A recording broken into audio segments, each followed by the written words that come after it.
Oke, kembali lagi bersama saya Andri dan tamu kehormatan saya Awal. Saya manggilnya ini Bang Haji. Iya. Bang Haji ini. Bang Haji Awal. Bang Haji Awal. Kebetulan memang lulusan dari Al Azhar Kairo gitu ya. Bang Haji, saya akan membahas tentang wira swasta atau usaha atau pedagang gitu kan, pedagang. Nah, yang saya ingin tanyakan gini, apakah sebuah penglaris penglaris itu dalam Islam dibenarkan? Baik, bismillahirrahmanirrahim. Pertanyaan yang sangat luar biasa sekali ini, dimana kita sekarang hidup di masa pandemi yang memang segala usaha sepertinya terbatas dan kemudian orang pasti akan mencari jalan pintas. Betul. Yang salah satunya adalah panglaris lah, ngepet lah, apa. Iya, betul, ngepet ya gitu ya. Yang penting bagaimana caranya mendatangkan cuan, karena yang opini yang berlaku di luar sekarang itu adalah bukan yang halal, yang haram. Jangankan yang halal, yang haram aja sekarang mah susah ya, gitu ya. Bahasanya gitu ya. Nah, inilah yang kemudian kita seorang muslim dituntut untuk tetap harus menjalankan keimanan dan keislaman kita di keadaan apapun. Jadi memang ini adalah, saya katakan menurut pribadi saya, ini adalah sebuah proses untuk pendewasaan diri kita dalam berusaha, dan itu usaha kita yang betul-betul memang sesuai dengan koridor syariah. Nah, maka dari itu apapun caranya dan apapun keadaannya, yang namanya panglaris di dalam Islam itu tidak dibenarkan. Tidak dibenarkan. Artinya mencari jalan pintas untuk mendapatkan sebuah usaha itu tidak dibenarkan. Dalam artian tetap Allah Subhanahu wa Ta'ala itu sangat menginginkan proses dari hambanya. Prosesnya inilah yang kemudian akan dilihat dari Allah, karena memang dalam syariat Islam itu tidak ada istilah kita itu harus untuk jadi orang kaya, tidak. Tapi yang dituntut oleh Allah itu adalah kita harus bekerja, kita harus bergerak. Makanya di dalam surat Al-Ankabut itu Allah Subhanahu wa Ta'ala berfirman, "Wabtaghi fima atakallahu darul akhirah." Carilah kamu kesempatan untuk bagaimana persiapan akhirat. Memang orang Islam karena hidupnya kan 2 kali. Walaupun kita kalah di dunia, jangan sampai kita kalah akhirat nih. Oh gitu. Ya kan gitu. Maka tetap harus, karena kalau kita ini dengan panglaris itu, akhirat kita kalah. Gitu. Maka di ayat berikutnya disebutkan wala tansa nasibaka minad dunya. Jangan juga kamu lalaikan bagian kamu di muka bumi ini, tetap harus ada usaha. Oke. Berarti secara garis besar, ketika seseorang itu usaha, sihir itu ada? Sihir itu dari mulai zaman dahulu sampai sekarang itu ada. Sudah ada ya. Itu berkembang di zamannya Nabi Musa alaihissalam, karena Firaun terkenal dengan sihirnya. Iya. Sampai sekarang Mesir pun masih ada sihir seperti itu. Apakah itu berlaku di dunia? Saya katakan berlaku karena terjadi, memang betul ada. Memang betul ada. Cuman kemudian itu yang membedakan kualitas rezeki seseorang. Kalau gampang datangnya, pasti gampang juga hilangnya. Makanya dalam konteks rezeki itu, agama itu selalu melandaskan kepada keberkahan. Rezeki sedikit tapi berkah yang ada. Berkah itu dalam artian kita bisa menambah kebaikan dengan menjalankan ibadah. Jangan sampai, karena kan rezeki ini kan 2 pertanyaannya kalau di akhirat itu. Dari mana kamu dapatkan, atau bagaimana mendapatkannya, bagaimana kamu membelanjakannya. Nah, kalau pertanyaan pertamanya aja udah salah, bagaimana dengan yang kedua? Ini yang harus hati-hati, karena rizki, karena itu akan berhubungan dengan badan kita. Ketika kita makan sesuatu yang haram, maka semuanya akan jadi haram. Dan kalau sudah jadi haram, kita ini kan kekuatannya cuma doa. Kita mohon pada Allah, ya Allah berikan kami itu. Tapi kalau sudah makan yang haram di dalam badan kita, bagaimana doa kita bisa dikabulkan? Kata baginda Rasul, bagaimana doanya bisa dikabulkan? Makanannya haram, minumannya haram, pakaian yang digunakan pun juga haram.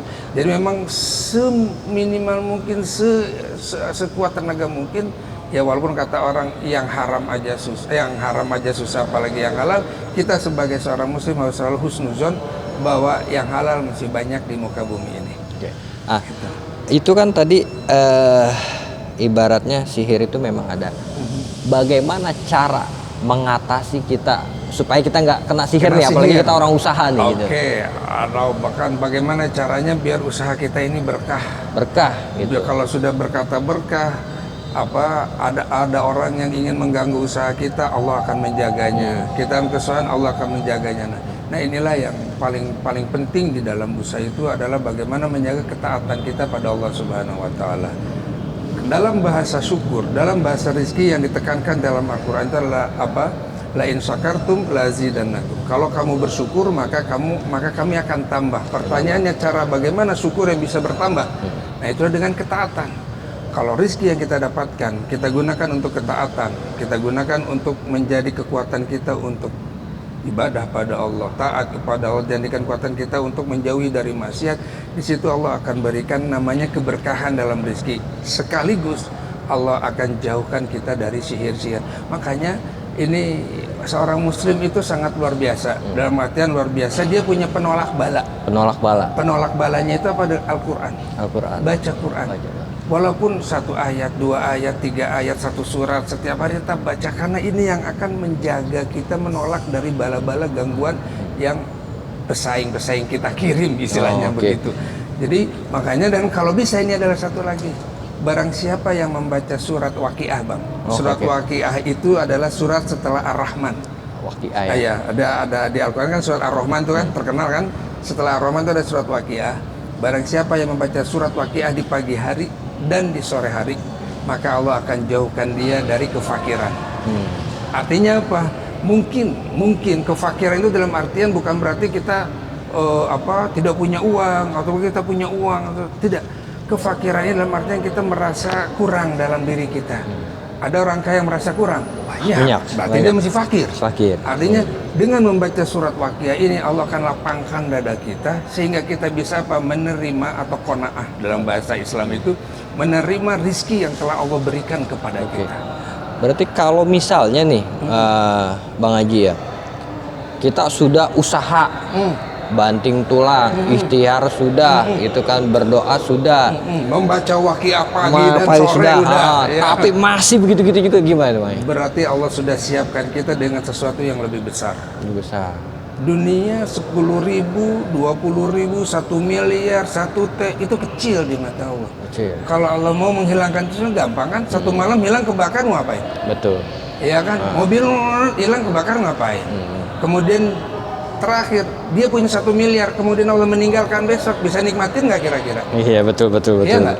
Nah ada yang lebih besar daripada itu apa? Ketika kita sabar. Iya. Oh kita udah usaha ini, memang Allah menginginkan kita seperti ini.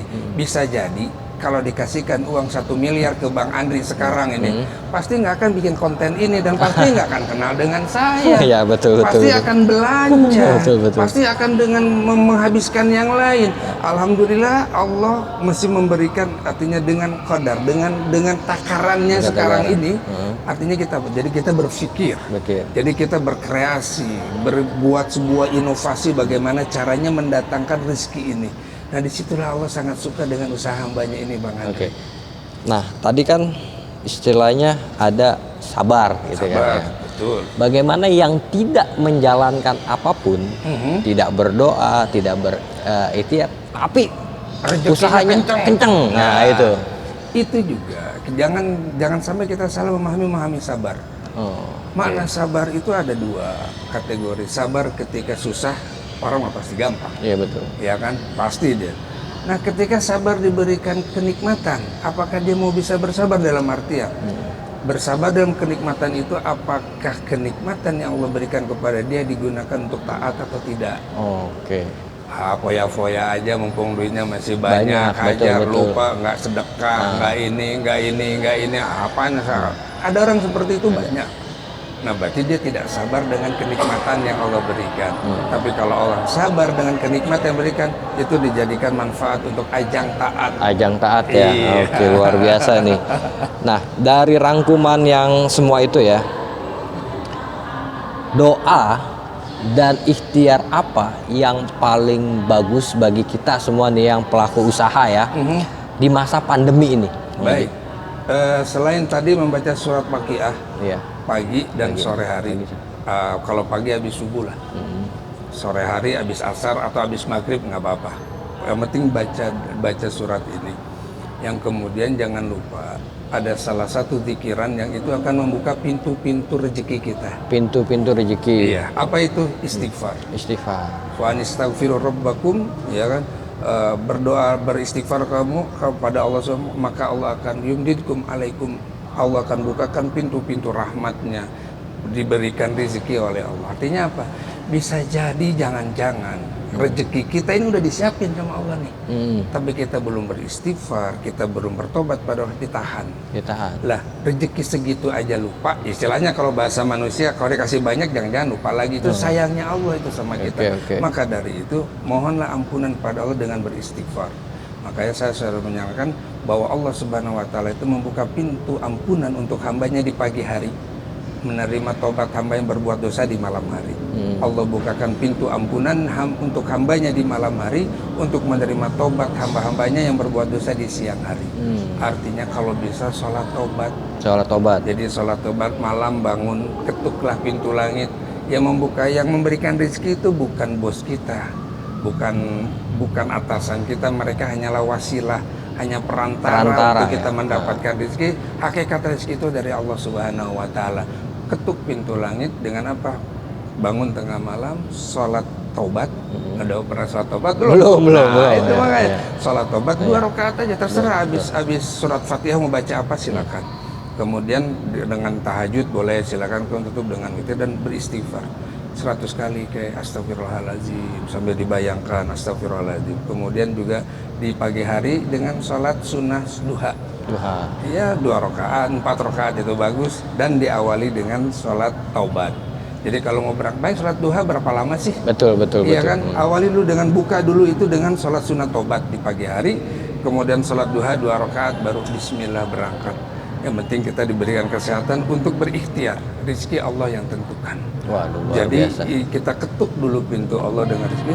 Nah yang selanjutnya adalah pancing rezeki itu biar datang. Dipancing. Waduh, maksudnya gimana tuh? Saya Pak Andri, kalau mau dapat ikan kakap yang gede, itu umpannya kira-kira gede apa kecil? Gede lah. Gede. Begitu pula dengan rezeki. Kalau mau dapat rezeki yang banyak, kira-kira sedekahnya 2.000 atau 10.000? 10.000. Harus yang lebih besar. Lebih besar ya. Bisa 100.000. Iya kan? Karena apa? Nanti duit saya habis secara hitungan, habis secara nominal. Oke, ya memang habis, berkurang. Tapi secara kuantitas, gitu ya, secara kuantinya itu sebetulnya itu secara kualitasnya itu akan lebih banyak sebetulnya. Karena apa? Kita memancing rezeki kita dengan sedekah. Pancing rezeki kita dengan sedekah, berbagi. Sedekah yang terbaik apa? Apakah orang lain atau keluarga? Keluarga dulu. Orang terdekat siapa di keluarga kita nih? Oh, si ini nih yang kurang-kurang, kasih. Karena pasti mereka berterima kasihnya akan sangat-sangat luar biasa. Betul. Kemudian baru tetangga kita, siapa ini, kasih. Jangan sekarang rezeki di sini kita mau bersedekah jauh banget. Nah, gitu. Orang-orang terdekat dulu. Nah, inilah kiat-kiat. Ada lagi juga sedekah sebelum subuh. Itu ada, tapi ini sebuah proses. Tapi yang terpenting itu adalah itu tadi, berbanyak istighfar, salat taubat malam dan siang hari. Kemudian baca surat Waqiah petang dan sore, kemudian banyak bersedekah sesuai dengan kemampuan kita. Itu dilakukan, tunggu insya Allah akan banyak keajaiban. Gimana kalau nggak datang juga itu? Bagaimana tetap seret? Paling tidak kita bisa menerima keadaan. Kita bisa menerima takdir dari Allah Subhanahu wa Ta'ala. Kita bisa menghilangkan godaan setan yang mengatakan, miskin loh, susah loh, ntar lu gini gimana ntar lu mau ngasih makan anak lu sementara rezeki lu aja seret. Kekhawatiran itulah yang kemudian menjadikan kita berpikir untuk mencari jalan pintas. Tadi pertanyaan tadi itu pemanis lah, penglaris lah, apalah, itu. Karena memang setan itu mengganggu kita biar kita itu selalu di dalam rasa kekhawatiran. Nah, ketika kita sering berdoa dengan tadi itu, baca surat Waqiah, beristighfar, kemudian bersedekah, kita tidak akan ada namanya rasa khawatir insya Allah dalam diri kita. Yang ada apa? Kita akan menerima takdir yang Allah berikan. Wah, luar biasa nih. Luar biasa pembahasannya ya, Bang Haji ya. Untuk teman-teman semua atau sahabat-sahabat semua, pembahasan tentang kita usaha atau dagang atau wira swasta tadi sudah dibahas, dikupas tuntas oleh Bang Haji. Ya, semua kembali lagi yang namanya sihir itu ada. Itu ya. Tapi sudah ada antisipasinya juga, itu ya. Penolak bala gitu ya. Dengan zikiran tadi. Dengan zikir tadi gitu ya. Iya. Nanti untuk episode yang berikutnya, episode berikutnya mungkin ada pembahasan yang lain. Terima kasih untuk menyaksikan acara kami ini. Assalamualaikum warahmatullahi wabarakatuh. Waalaikumsalam.